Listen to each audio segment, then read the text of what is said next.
कभी एक ऐसी किताब के बारे में सुना है जो 600 साल से भी ज्यादा पुरानी हो और आज तक कोई भी उसका एक शब्द तक न पढ़ पाया हो? जी हाँ, आज हम बात करने वाले हैं दुनिया की सबसे रहस्यमयी किताब द वॉयनिच मैन्युस्क्रिप्ट की। तो सवाल ये उठता है, क्या वाकई ये दुनिया की सबसे रहस्यमयी किताब है? चलिए इस पहेली की तह तक चलते हैं। अब देखिए, कार्बन डेटिंग से पता चला है कि ये मैन्युस्क्रिप्ट 1404 के आसपास लिखी गई थी। जरा सोचिए, 15वीं सदी की शुरुआत, वो एक ऐसा दौर था जब दुनिया आज से बिल्कुल ही अलग थी। तो चलिए इस प्राचीन और अनसुलझे रहस्य की परतों को खोलना शुरू करते हैं। ये कहानी असल में हमारे समय में शुरू होती है 1912 में। एक बुक डीलर थे, विल्फ्रेड वॉयनिच। उन्हें एक पुरानी बिना नाम की किताब मिलती है। अब जैसे ही वो इसके 334 पन्ने पलटते हैं तो देखते हैं अजीबोगरीब रंगीन चित्र और एक ऐसी लिखावट, ऐसी भाषा जिसे कोई पहचान ही नहीं पा रहा था। मतलब पहली ही नज़र में ये एक बहुत बड़ी पहेली बन गई थी। तो सवाल ये है कि आखिर इस किताब के अंदर है क्या जो इसे इतना खास बनाता है? अच्छा, तो रिसर्चर्स ने इसके चित्रों को देखकर इसे मोटे तौर पर 6 हिस्सों में बांटा है। पहला है बोटैनिकल यानी पेड़ पौधों से जुड़ा, फिर एस्ट्रोनॉमिकल यानी खगोल विज्ञान, तीसरा है बायोलॉजिकल, फिर कॉस्मोलॉजिकल, फार्मास्यूटिकल और आखिर में कुछ रेसिपीज जैसा सेक्शन।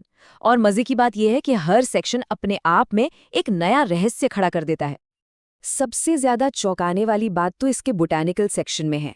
इसमें 113 पन्नों पर ऐसे पेड़ पौधों और जड़ी बूटियों के चित्र बने हैं जो हमारी धरती पर कहीं मौजूद ही नहीं है।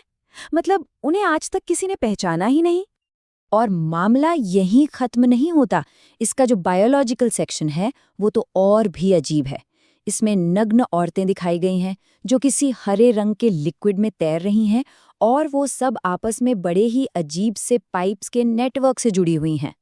अब इनका क्या मतलब हो सकता है, ये आज भी एक बहुत बड़ा सवाल है। लेकिन इन सारे अजीब चित्रों से भी बड़ा रहस्य है इस किताब की भाषा। दुनिया भर के जो टॉप क्रिप्टोग्राफर्स हैं, मतलब जो कोड तोड़ते हैं, उनका एक मत से ये मानना है कि ये कोई ऐसी वैसी ऊटपटांग लिखावट नहीं है।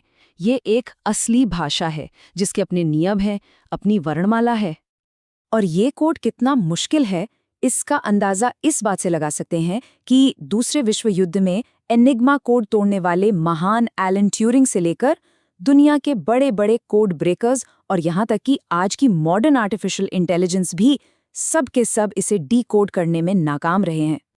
तो फिर सवाल वही है, अगर इसे कोई पढ़ ही नहीं सकता तो फिर इसे लिखने का मकसद क्या था? इसे बनाया ही क्यों गया? अब यहीं पर आती हैं अलग अलग थ्योरीज। कुछ लोग कहते हैं कि ये किसी चुड़ैल की सीक्रेट डायरी हो सकती है। कुछ का मानना है कि ये कोई फिक्शनल कहानी है। कुछ इसे एक पुरानी मेडिकल गाइड बताते हैं, तो कुछ तो इसे एलियंस का रिकॉर्ड तक मानते हैं। और हाँ, एक छोटी सी थ्योरी ये भी है कि शायद ये सब बस एक धोखा है। लेकिन इन सब में जो एक थ्योरी सबसे ज्यादा मजबूत मानी जाती है वो ये है कि ये एक चुड़ैल या किसी जादू टोना करने वाले समूह की कोडेड डायरी है, जिसे बनाया ही इसलिए गया था ताकि उनका गुप्त ज्ञान सुरक्षित रहे।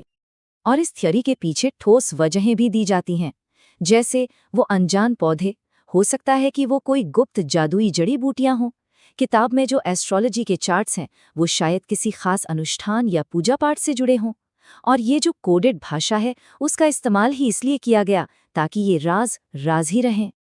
इस चुड़ैल वाली थ्योरी को सबसे ज्यादा मजबूती एक खास तस्वीर से मिलती है। इसमें औरतों का एक गोल घेरा बना है और उसके ठीक बीच में एक काला बकरा दिखाया गया है। और जैसा कि हम जानते हैं, काले बकरे को अक्सर शैतान या डार्क आर्ट्स से जोड़कर देखा जाता है। खैर, और भी थ्योरीज हैं। एक कहती है कि ये किसी कहानी के लिए बनाई गई एक काल्पनिक भाषा हो सकती है, ठीक वैसे ही जैसे टॉलकिन ने लॉर्ड ऑफ द रिंग्स के लिए एल्विस भाषा बनाई थी। और एक दूसरी थोड़ी वाइल्ड थ्योरी ये भी है कि ये शायद किसी दूसरे ग्रह से आए विजिटर्स का साइंटिफिक जर्नल है। तो कुल मिलाकर 600 से भी ज्यादा साल बीत चुके हैं और वॉयनिच मैन्युस्क्रिप्ट आज भी साइंस, हिस्ट्री और मिस्ट्री का एक ऐसा परफेक्ट कॉम्बिनेशन बनी हुई है जो दुनिया के बड़े से बड़े दिमागों को चुनौती दे रही है। तो आखिर में सवाल वही रह जाता है, ये है क्या? किसी खो चुके विज्ञान का सबूत, एक बहुत ही बड़ा धोखा, या फिर किसी दूसरी दुनिया से आया कोई संदेश? शायद इसका जवाब हमें कभी ना मिले और ये हमेशा एक रहस्य ही बना रहे।